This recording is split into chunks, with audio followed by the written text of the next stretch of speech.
Hello viewers, இன்னி நம்ம பார்க்க போறது ஒன் பீஸ் எபிசோட் 589 பார்ட் 2.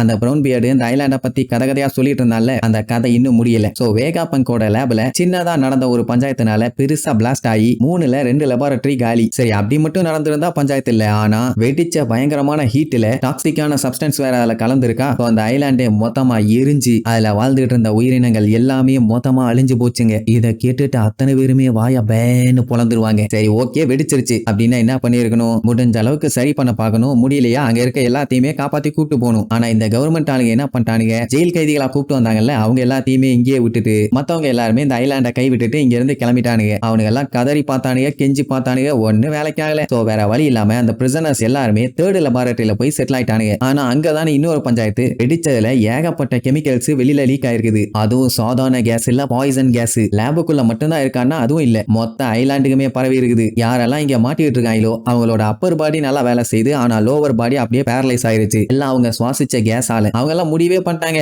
இதுக்கப்புறம் அவ்வளவுதான், நம்ம எங்கேயே ஸ்பாட்லயே சாக போறோம், எல்லாம் முடிஞ்சதுன்னு. ஆனா அந்த டைம் தான் நம்பிக்கை ஒளியா ரொம்பவும் கருணை கொண்ட இவங்களோட மாஸ்டர் இங்க வந்தவன் இந்த மொத்த ஐலாண்டையுமே பியூரிஃபை பண்ணி நடக்க முடியாத இந்த பிரிசனர்ஸ் எல்லாத்துக்குமே மூவ் பண்ற மாதிரி மெக்கானிக்கலா ஒவ்வொரு டிவைஸ் செஞ்சு கொடுத்தான். அதை யூஸ் பண்ணி அவங்க ஒரு இடத்துல இருந்து இன்னொரு இடத்துக்கு மூவ் பண்ணாங்க. இதெல்லாம் கேட்ட உடனே உங்க மாஸ்டர் ரொம்ப ரொம்ப நல்லவனா இருப்பான் போலன்னு பாராட்டி தள்ளுவாங்க. இந்த சம்பவம் எல்லாம் நடந்து ஒரு வருஷத்துக்கு அப்புறம் தான் இவன் வந்து சேர்ந்தான். இப்போ இருந்து கணக்கு பண்ணா 2 வருஷத்துக்கு முன்னாடி. அந்த டைம் அவனோட காலை தான் வெட்டிட்டானுங்களே. வெறும் கையை வச்சு மட்டும் அப்படியே தவுண்டு வந்தான். ஆனாலுமே அவன் வந்தப்போ கொஞ்சம் டாக்ஸிக் சப்ஸ்டன்சஸ் எல்லாம் அந்த ஏர்ல இருந்திருக்குது. அந்த லூசு பயலுக்கு தான் லோவர் பாடியே கிடையாது. அண்ட் ஆல்சோ அவன் கிட்ட சுத்தமா எனர்ஜியும் இல்ல. அவ்வளவுதான், இதுதான் அவனோட முடிவுன்னு முடிவே பண்ணிட்டான். அந்த டைம் தான் நடக்க முடியாத அந்த பிரிசனர்ஸை பார்த்தான். அவனுக்கு இவனை பத்தி அவன் மாஸ்டர்ட்ட சொன்னவனே அவன் என்ன பண்ணிட்டான், இவனை காப்பாத்திட்டான். இவனை பொறுத்த வரைக்கும் அந்த வேகா பங்க் வந்து ஒரு டெவில். ஏன்னா இவனோட காம்ரேட்ஸோட எல்லாரோட காலையுமே பேரலைஸ் பண்ணிட்டான். ஆனா இவங்க மாஸ்டர் ரொம்ப ரொம்ப நல்லவன். அவன் தான் இவங்களுக்காண்டி ரொம்பவும் கஷ்டப்பட்டு போராடி முக்கி முணங்கி அவங்களால மூவ் பண்ற மாதிரி ஒரு மிஷனை ரெடி பண்ணி கொடுத்தான். அவ்வளவுதான். ஐயோ உங்க மாஸ்டர் ரொம்ப ரொம்ப நல்லவரா இருக்காருன்னு கதறி ஆளுவானுங்க. ஆனா சில பல மாசங்களுக்கு முன்னாடி இவங்களை காப்பாத்த ட்ரெஃபால்கர்லாங்கிற ஒரு வார்லாடு வந்தான். அவன் அதுக்கு மேல நல்லவனா இருந்தானாமா.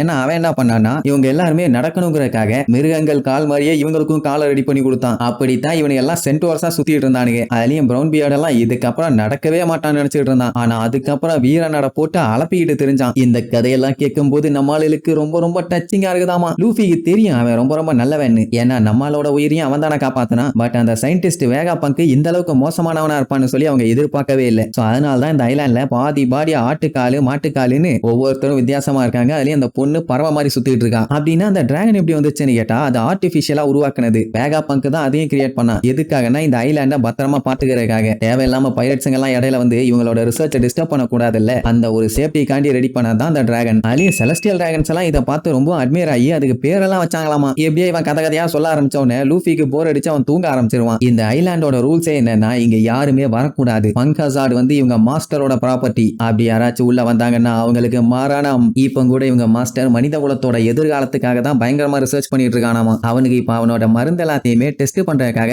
எலிகள் தேவை. அந்த எலிங்க தான் நீங்க எல்லாருமே. உங்க எல்லாத்தையுமே புடிச்சு வச்சு கண்டிப்பா செய்ய போறாரு. உங்க யாராலையுமே தப்பிக்க முடியாதுன்னு பயங்கரமா பில்டப் பண்ணுவான். அப்படியே கட் பண்ணி இங்க லேப்ல காட்டுறாங்க. இவங்க மாஸ்டர் அந்த சீசர் என்ன பண்ணிட்டான், அடிபட்டு குளிர் அடிக்குதுன்னு சொல்லி ஒருத்தன் வந்தானே, அவனை ஒரு ரூம்குள்ள அடைச்சு போட்டு ஏகப்பட்ட புகைய உள்ள அடிச்சு விடுவான். அவன் மாஸ்டர் என்னால முடியல, என்ன மெடிசன் இது, என்ன வெளியே விடுங்க அப்படி அப்படின்னு கதறுவான். ஆனா அவன் விட மாட்டான். தம்பி கொஞ்ச நேரம் பொறுத்துக்கிட்டு அங்கேயே இரு, எல்லாமே சரியாயிருங்கும் போது ஐயோ என்னால முடியல, தொண்டையெல்லாம் அடைக்குது, இருமல் வருது, கண்ணை திறக்க முடியல, தலை வலிக்குது அப்படி அப்படின்னு கத்திட்டே இருப்பான். அவன் சொல்ல அந்த விஷயம் எல்லாத்தையுமே இவன் நோட்ஸ் எடுத்துட்டு இருப்பான். மொத்தத்துல அவன் எல்லாத்தையுமே டெஸ்ட் காடி தான் யூஸ் பண்றான்னு இதுல இருந்தே நல்லா தெரியுது. அதே நேரம் இங்க ஸ்மோக்கர் ஏன் இந்த ஐலாண்டுக்கு இப்படி ஒரு நிலைமை வந்துச்சுன்னு பக்காவா கண்டுபிடிச்சிட்டான். என்னன்னா அந்த வெடிக்கிற வெப்பனை உருவாக்குனது வேகா பங்க் கிடையாது, அந்த சீசர் குளோனு. அவன் ஆக்சிடென்ட்டா காட்டி அதை வேணும்னே வெடிக்க வச்சிருக்கான். அது ஏன் அப்படின்னு பார்த்தா அந்த டைம் அவன் தான் சயின்ஸ் டிபார்ட்மெண்ட்ல செகண்ட் கமெண்டா இருந்தவன். அவனுக்கு மனுஷ தன்மைன்னு ஒண்ணு கிடையவே கிடையாது. எப்பவுமே வேகா பங்க தலையில தட்டி படாத பாடுபடுத்துறது இவன் தான். இதெல்லாம் சொல்லிட்டு இருக்கும் போதே அவன் உள்ள டெஸ்ட்டுக்கு வச்சிருக்கானே, அவன் எப்படி கதறாங்கிறத அழகா காட்டுவாங்க.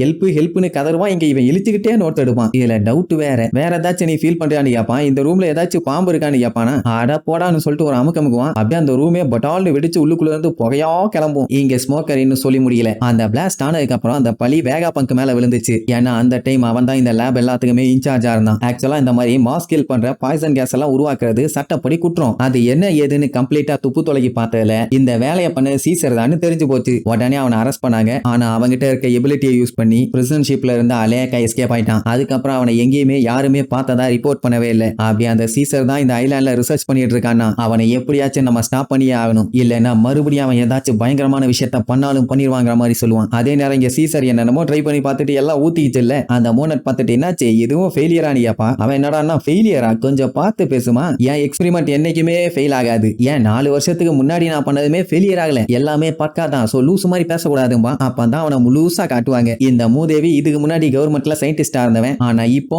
இவனோட பெரி பவுண்டி 300 மில்லியன். நான் இந்த ஐலாண்ட்ல இருக்க மொத்த உயிர்களையுமே கொன்னேன். அது ஒண்ணு ஃபெயிலியர் இல்ல. நான் நினைச்சேன்னா யாரை வேணாலும் எவ்வளவு வேற வேணாலும் அசால்ட்டா கொல்ல முடியும். அதுதான் என்னோட பவரே. அது மட்டும் இல்லாம என்னோட விக்டிம்ஸ் எல்லாத்தையுமே நான் கடைசி செகண்ட் வரைக்கும் கேர்ஃபுல்லா நோட்ஸ் எடுப்பேன். நீ வேணா வெயிட் பண்ணி பாறேன். அவங்களுக்கு இந்த உலகத்திலேயே கிரேட்டஸ்ட் சயின்டிஸ்ட் யாருன்னு சொல்லி நான் ப்ரூவ் பண்ணி காட்டுறேன். நான் தான்டா பயங்கர மாசான சயின்டிஸ்ட்னு சொல்லி நாக்க வெளியில நீட்டி கலகலகலகலகலன்னு பயங்கர வில்லத்தனமா சிரிக்கிறதோட இந்த எபிசோடுக்கு எண்டு கார்டு போட்டு முடிக்கிறாங்க.